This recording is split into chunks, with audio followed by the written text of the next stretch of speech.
Life is full of challenges. एक adviser की जिंदगी में चैलेंजेस तो बहुत आते हैं, बिकॉज आप और हम प्रोडक्ट सेलिंग में नहीं है, हम लोग पीपल्स बिजनेस में, हम लोगों के बिजनेस में हैं।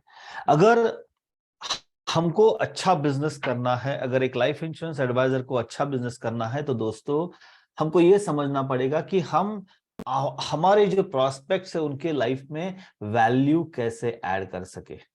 लेकिन ये वैल्यू ऐड करने की जो प्रोसेस में काफी सारे हर्डल्स आ जाते हैं, काफी सारे प्रॉब्लम्स आ जाते हैं। वो प्रॉब्लम्स क्या है, इसी के बारे में आज का वीडियो है। तो स्टे ट्यून। ये जो 7 मेजर प्रॉब्लम्स जो नॉर्मल एडवाइजरी की जिंदगी में आ जाते हैं, उसके बारे में हम लोग डिकोड करने की कोशिश करेंगे, और उसके लिए सॉल्यूशन क्या है वो भी हम लोग देखेंगे।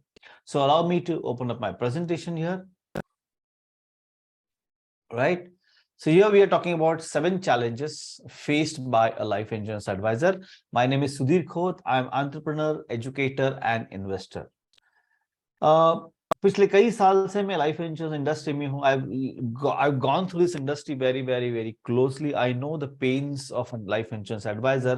और उसी पेन्स से, उसी जो प्रॉब्लम से मैंने ऐसे 7 चीजें निकाली है, जो 7 चीजें is creating a great hurdle for a life insurance advisor to succeed in their life. So what is the first problem? The first problem is competition. See, when we talk about competition, हमारे दिमाग में ये आ जाता है कि यार दूसरे company से कंपटीशन, दूसरे प्रोडक्ट से कंपटीशन। लेकिन ये कंपटीशन असल में आती क्यों है? बिकॉज एक नॉर्मल एडवाइजर की जिंदगी में ना, एक नया क्लाइंट को ढूंढना एक बहुत चैलेंज होता है। Creating that right prospect, correct right prospect, और एक प्रोस्पेक्ट लिस्ट का जो फनल है वो अच्छी तरह से क्रिएट करना बहुत चैलेंज होता है। बिकॉज एडवाइजर हमेशा पॉलिसी बेचने के लिए जाता है, is very rarely talking about creating a new customer, acquiring a new customer, acquiring a new prospect. वो मार्केटिंग के ऊपर ध्यान ही नहीं देता। और जैसे हम लोग मार्केटिंग के ऊपर ध्यान नहीं देते, नॉर्मली होता यह है कि हम लोग उसी डेड लीड्स के ऊपर काम करते हैं, और डेड लीड्स के ऊपर जब काम करते हैं तो 99% of the chances are that we get burned out. और बर्न्ड आउट होने के बाद ये कंपटीशन हमको हमेशा तकलीफ देना चालू कर देती है। इसके लिए सॉल्यूशन क्या है दोस्तों? Solution is very simple. आपको जनरेट करना पड़ेगा, बिल्ड करना पड़ेगा एक effective lead generation system. Because अगर आपके लाइफ में, मेरे लाइफ में अगर लीड्स नहीं आएगी तो अपना ब्लड तो फ्लो नहीं होगा। All this fresh leads is like a blood in our industry, in our business. ये सिर्फ अपने इंडस्ट्री की बात नहीं है, कोई भी इंडस्ट्री अगर करेंगे हम लोग तो हमेशा हर जगह पे लीड्स का इंपॉर्टेंस है। सो अगर मान लीजिए आपको इसी क्षेत्र में अच्छा काम करना है, तो along with the policy selling, along with the client listing, along with the follow-up calls, you have to give more focus on building an effective lead generation system. Second is regulations. हमको ऐसे लगता है कि यार मैंने IC33 पढ़ लिया, IRD pass out कर लिया, तो मुझे सब आ गया। लेकिन जैसे मैंने बोला है, right, we are into people business. और जब पैसा जब आता है तो स्ट्रॉन्ग रेगुलेशंस आते हैं। रेगुलेशंस को कोई तोड़ नहीं सकता, ये गवर्नमेंट रेगुलेशंस है।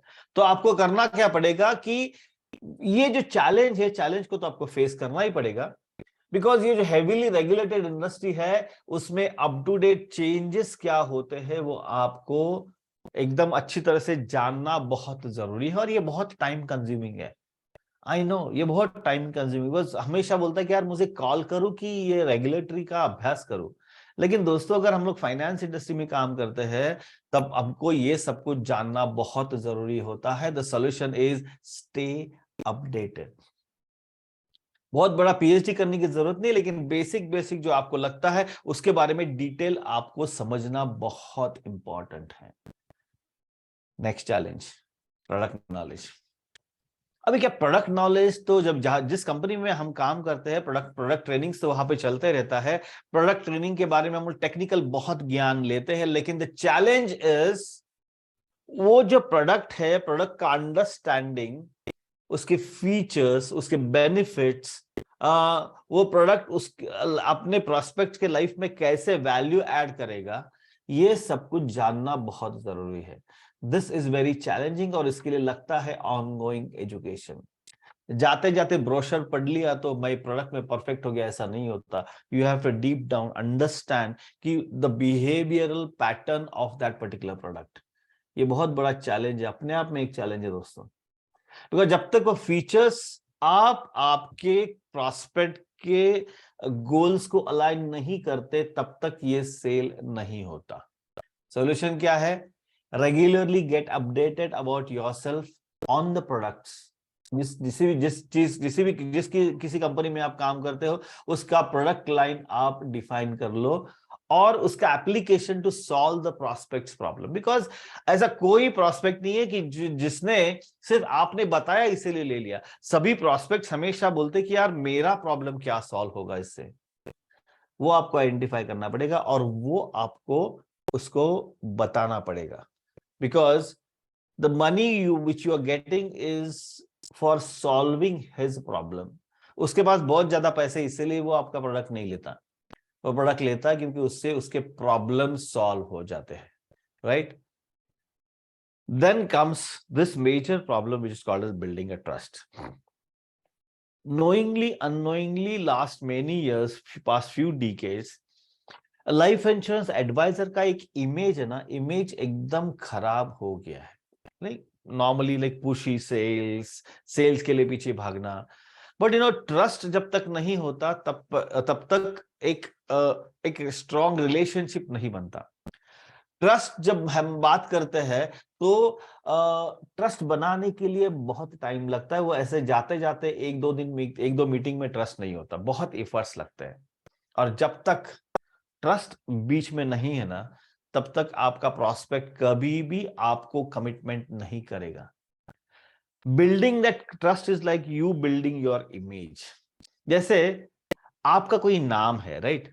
लेकिन वो जो नाम आपका है, वो नाम आपके माता पिता ने आपको दिया है। वो नाम आपको आपके माता पिता ने दिया, that is a materialistic name.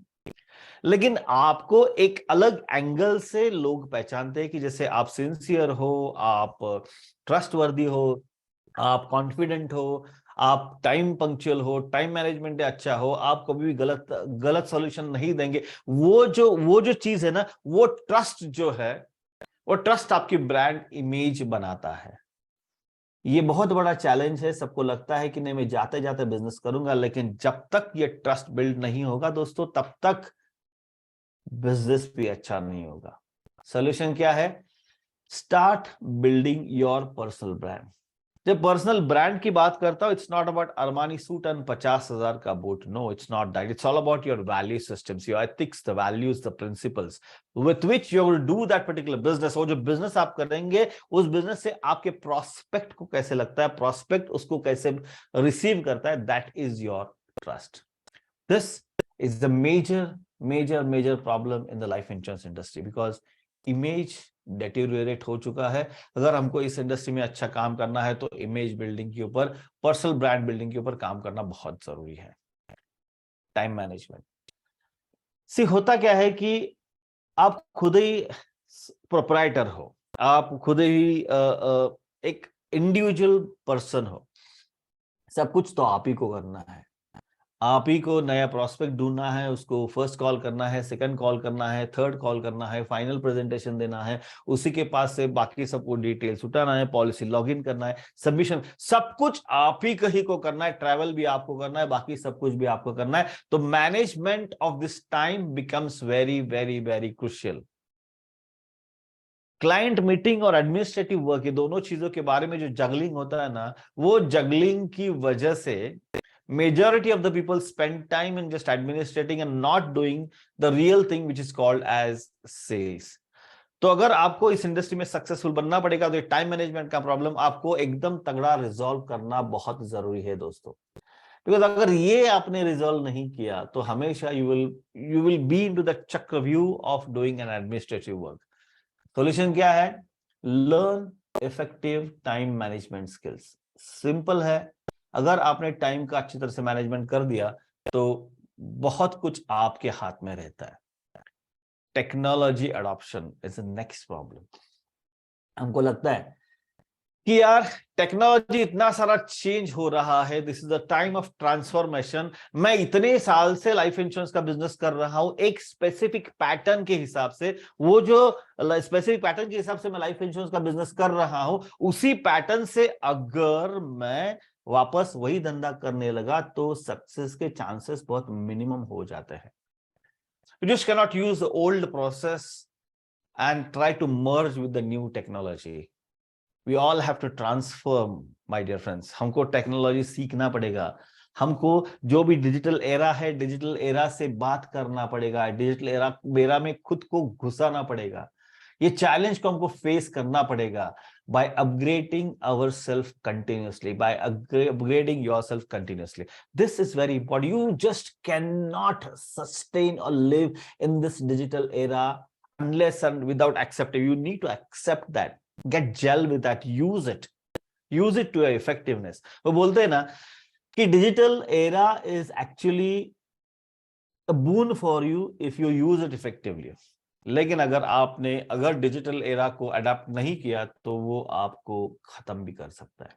You have to transform, my dear friends. Don't have a choice. And the last but not the least, overcoming the objection. Objection तो सभी को लेता है, आप भी जब भी खरीदने के लिए जाते हो आप भी तो ऑब्जेक्शन रेज करते हो। ऑब्जेक्शन जो खरीदने वाला है उसका अधिकार है, दैट इज अ चैलेंज। तो वो जो ऑब्जेक्शन है, वो जो कस्टमर के एक्सपेक्टेशंस है, कस्टमर के एक्सपेक्टेशन को आपको रिजॉल्व करना पड़ेगा। You always have to be on the top of the customers expectations. उसके लिए क्या है, आपको एनर्जी की जरूरत है। Sales requires energy. एक ध्यान में रखिए, जब आप किसी भी कस्टमर के पास कुछ बेचने के लिए जाते हैं तो दोनों जगह से सेलिंग होता है। आप पॉलिसी लेके आपकी पॉलिसी कैसे बेस्ट है, उनको कैसे लाइफ में चेंजेस बदलाव ला सकते हैं, वो आप बताने की कोशिश करेंगे, लेकिन वो आपको बताने की कोशिश करेंगे कि ये पॉलिसी से मेरा कुछ फायदा ही नहीं होता, और बहुत सारे नुक्से, बहुत सारे ऑब्जेक्शंस निकालने का प्रयास करेगा। तो ये चैलेंज आपको फेस करना ही पड़ेगा, बिकॉज बोलते ना डर के आगे जीत है, वही ऑब्जेक्शन के आगे आपका सेल है। जितना आप ऑब्जेक्शन को ओवर रूल करेंगे, ओवरकम करेंगे, उतना आप आपके सेल के तरफ क्लोज हो जाएंगे। सॉल्यूशन क्या है? Address this very peacefully, very carefully, very meticulously, because if you deviate here and there on your objections, on his objections, then he'll definitely feel that you are not capable of doing it. These are the 7 major problems faced by life insurance advisors. अगर दोस्तों आपको ये सभी problems को overcome करना है, there's a link in the bio और link description के ऊपर नीचे मैंने एक लिंक दिया है। Click on that link, register for my free webinar, जिसमें ये 7 चीजें प्लस और कुछ चीजों के बारे में हम लोग ज्यादा विस्तृत चीज में बातचीत करते हैं, और we continuously share this with the community, right? Thank you so much for watching this video. अगर ये वीडियो आपको अच्छा लगा तो make sure you subscribe to my channel, hit that notification bell, और थोड़ा शेयर भी करेंगे ना तो बहुत अच्छा रहेगा, क्योंकि किसी और लाइफ इंश्योरेंस एडवाइजर का लाइफ उसमें चेंज हो सकता है। कोई ना कोई किधर न किधर अटक गया है, शायद उसको इसका फायदा हो सकता है। So thank you so much once again, keep watching my videos on taking your business to a next level. Thank you so much, see you very soon in next video, bye bye.